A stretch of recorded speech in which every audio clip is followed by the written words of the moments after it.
Nama saya Gerald Peter Untu Thomas. Saya berasal dari DPC Kota Mobagu. Jabatan saya Wakil Ketua Dewan Pimpinan Cabang Partai Demokrat Kota Mobagu. Saya ikut karena diiming-imingi ini uang besar 100 juta. Yang pertama, kalau sudah tiba di lokasi akan mendapatkan 25% dari 100 juta, yaitu 25 juta. Selesai KLB akan mendapatkan sisanya, yaitu 75 juta. Tapi nyatanya kita cuma dapat uang 5 juta. Kami berontak karena tidak sesuai harapan. Tiba-tiba dipanggil dan ditambahin uang 5 juta oleh Bapak M. Nasarudin.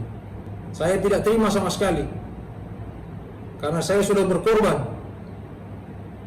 Saya sudah melawan ketua DPC saya, sehingga dipanggil dan ditambah uang 5 juta. Total kita dapat uang 10 juta. Ya, saya ingin langsung meminta konfirmasi, klarifikasi dari Anda, Bang Darmizal. Jadi memang bagi-bagi uangkah di KLB kemarin? Begini, mendatangkan kader yang datang, selama ini mereka dalam kesulitan keuangan, kalau kami ringankan bebannya, apa salah? Seperti yang dibilang tadi, 5 juta. Kalau merasa kurang, ya ditambah jika kasnya ada. Tapi yang penting begini, Nan. KLB ini memunculkan memang rasa takut. Belum selesai, Bang Darmizal. Jadi uang itu uang transport atau uang yang dijanjikan supaya mau datang dan mau datang KLB dan menyetujui berbagai agenda KLB. Itu sudah klasik dan kuno kalau itu dibahas terus-menerus. Waktu kongres-kongres lain juga gitu. Waktu kongresnya SBY di Surabaya itu juga terjadi dan saya aktornya. Oh, ini aktornya terus-terusan berarti? Yang ini juga aktor terus? Waktu SBY Surabaya itu kan karena dia ingkar janji.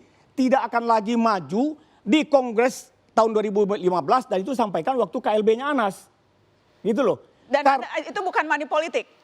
Bagaimana money politik? Kita membantu kader yang datang ketika mereka kesulitan untuk pulang. Oke, kalau argumennya seperti itu, Bang Hinca? Sebentar dulu, jangan potong dulu. Jadi kongres ini memang hal yang menakutkan. Menakutkannya, kami takut partai ini hancur karena trennya memang begitu. Tapi bagi kelompok yang kalah, yang sudah didemisionerkan oleh kongres, takut kemapanan, kenikmatan hidupnya sebagai pengelola partai hilang. Nah itu dibuktikan nanti di pengadilan seperti yang dibilang Hinca tadi. Mbak Nana, ini kalau terus-menerus dibilang partai turun, 2 bulan, 3 bulan terakhir surveinya Demokrat, itu 3 besar ke atas. Jadi Bung Darmizal, seluruh argumentasi Anda kita tolak, itu hasil survei. Sekarang kalau Anda nanti mau lihat kesaksian-kesaksian tentang money politik itu, ini nggak hanya satu, banyak.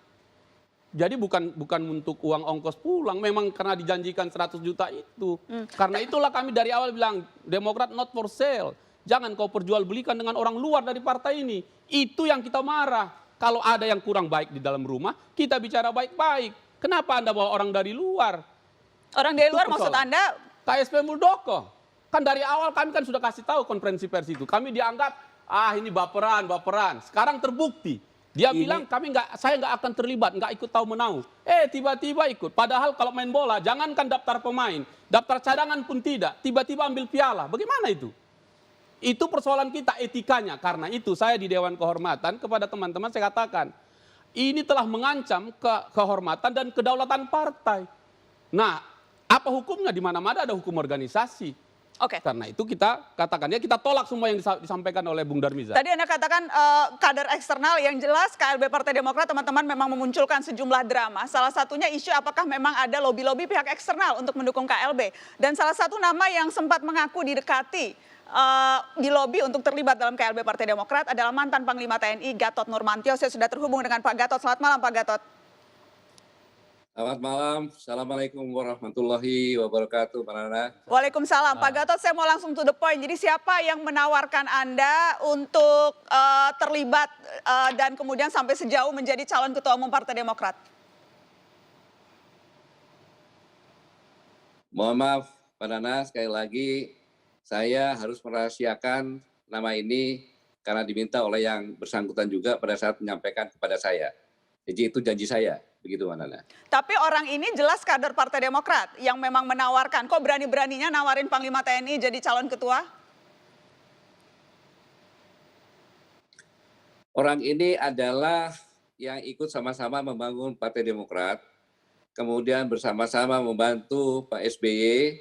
Pada saat akhir jabatan Pak SBY, beliau lapor kepada Pak SBY bahwa saya akan keluar dari partai, sudah cukup pengabdian saya dan saya mengabdi dari luar. Nah, ketika ada informasi tentang KLB, datang kepada saya. Kemudian sampaikan, coba dalamin lagi. Ketika AHY menyampaikan akan ada kudeta, besoknya beliau datang lagi kepada saya. Menyampaikan bahwa ini sudah pasti akan terjadi dan tidak bisa ditolong lagi. Maka tolong Pak Gatot ikut KLB. Lalu saya tanya, bagaimana prosesnya? Yang pertama adalah mosi tidak percaya atau menurunkan AHY. Kemudian baru diadakan pemilihan. Saya jamin Pak Gatot pasti menang. Saya sampaikan bahwa saya harus menurunkan AHY. Ini sesuatu yang moralitas dan etika saya tidak bisa. Karena saya dari Brigjen, Majen zamannya Pak SBY, kemudian bintang 3 sampai dengan jabatan Pangkostrat, itu Baik. zamannya Pak SBY, kemudian saya pun kasat sama juga begitu. Pak Gatot, ketika itu Jadi Anda sudah moral dan dengar, etika saya tidak mungkin. ketika itu apakah disampaikan bahwa selain mendekati Pak Gatot juga ada mendekati juga mantan Panglima TNI yang lain, Pak Muldoko? Anda sudah mendengar nama Muldoko juga disebut tidak? Sudah mendengar. Dan orang tersebut bahkan sudah bertemu dengan Pak Muldoko orang tersebut.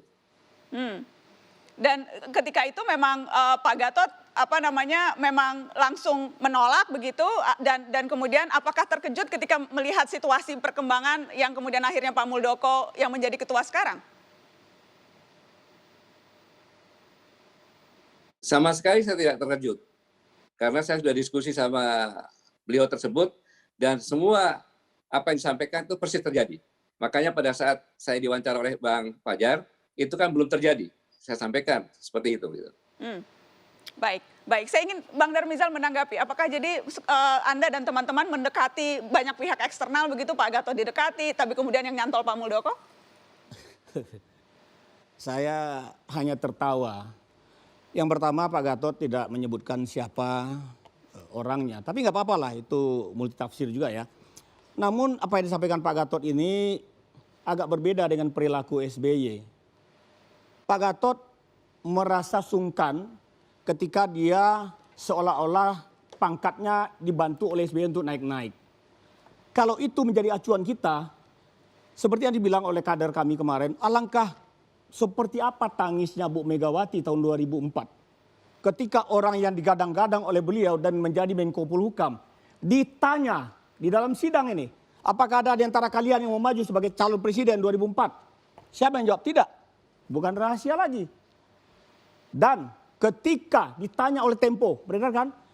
SBY menyatakan, saya tidak terlibat pendirian Partai Demokrat. Sekarang dia menyatakan sebagai pendiri. Itu apakah kemunafikan atau khianat yang terjadi? Pak Gatot mungkin sudah benar. Tapi yang dilakukan 2004, ketika ditanya terang-terangan tidak, malah menyatakan iya, sekarang mengakui partai sebagai pemiliknya. Oke, Bang Itu sedih loh. Bang Darmizal, tapi apakah ya Anda mengakui memang ada manuver yang dilakukan oleh Anda dan teman-teman untuk mendekati pihak-pihak eksternal untuk mengambil alih Partai Demokrat? Itu yang benar. Ya, Anda mengakui ada manuver Itu yang benar. Anda mendekati pihak eksternal? Kami, kader-kader Partai Demokrat, bahkan semua hampir yang dipecat itu tadi, berdatangan minta kesediaan Pak Muldoko. Sampai tanggal 4 malam Maret 2021, Pak Muldoko masih belum well informed.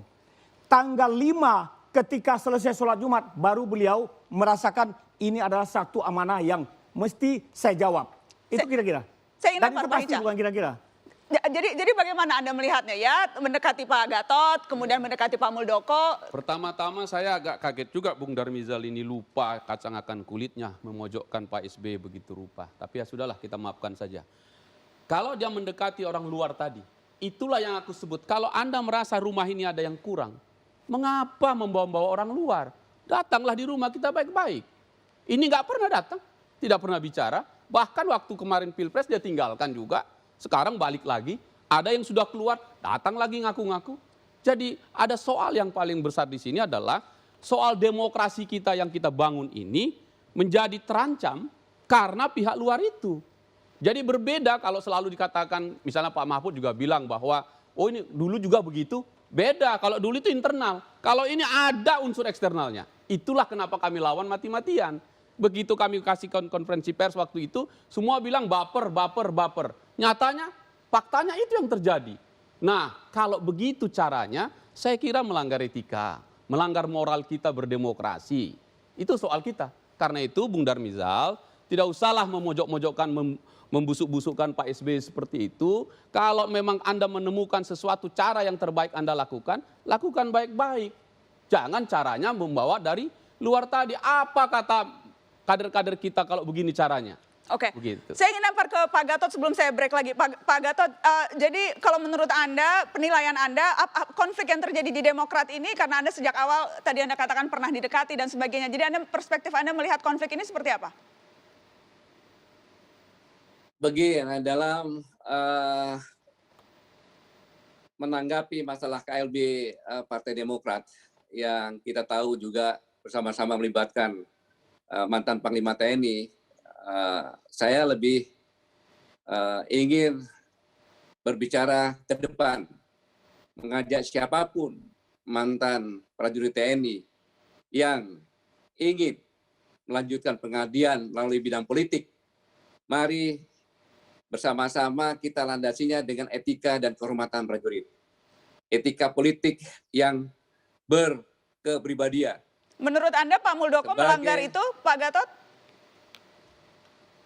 Saya sampaikan dulu lebih lanjut. Seperti yang dicontohkan oleh para senior-senior kami. Di masa lalu, mereka contohnya di Golkar. Ada Pak Wiranto, ada Pak Prabowo. Ketika perselisihan, tidak menggunakan kata-kata yang kasar, tapi mereka mendirikan partai. Pak Wiranto mendirikan partai Hanura. Letnan Jenderal TNI Purnawirawan Prabowo Gerindra. Bahkan anak tentara, anak ABRI, pendiri FKPI, Bang Surya Paloh, anaknya seorang polisi, mendirikan Nasional Demokrat, Nasdem. Kemudian senior-senior lainnya lagi. Ini yang harus sama-sama perlu saya sampaikan, bahwa dalam melaksanakan kompetisi, hendaknya tetap mengedepankan kesatria, beretika, dan bermoral. Sehingga melahirkan politik yang benar-benar dihormati. Baik. Mengapa demikian? Karena, seperti yang saya sampaikan, bagaimana saya harus mempertanggungjawabkan apabila saya ikut dengan cara yang tidak terhormat. Baik. Tidak pernah sedetik pun saya menjadi anggota Demokrat. Kemudian saya melakukan hal yang seperti ini. Bagaimana pertanggungjawaban saya kepada istri, anak, cucu, dan mantan prajurit-prajurit saya dan keluarganya. Baik, Pak Betapa memalukannya itu. Terima kasih Pak Gatot sudah bercerita di Mata Najwa malam ini. Selamat malam Pak. Selamat malam. Assalamualaikum warahmatullahi wabarakatuh. Waalaikumsalam warahmatullahi wabarakatuh. Kita akan break. Setelah ini saya akan tanyakan soal tadi. Apakah memang Bang Ruhut, saya tahu Anda dekat dengan Pak Muldoko. Tadi kita dengarkan ada tudingan Pak Muldoko melanggar etika, tidak menjaga kehormatan dan sebagainya. Saya ingin minta pendapat Anda soal itu. Setelah pariwara, apakah betul KSP Muldoko melanggar etika ketika menerima permintaan untuk menjadi Ketua Umum Partai Demokrat? Setelah pariwara kita akan bahas soal itu.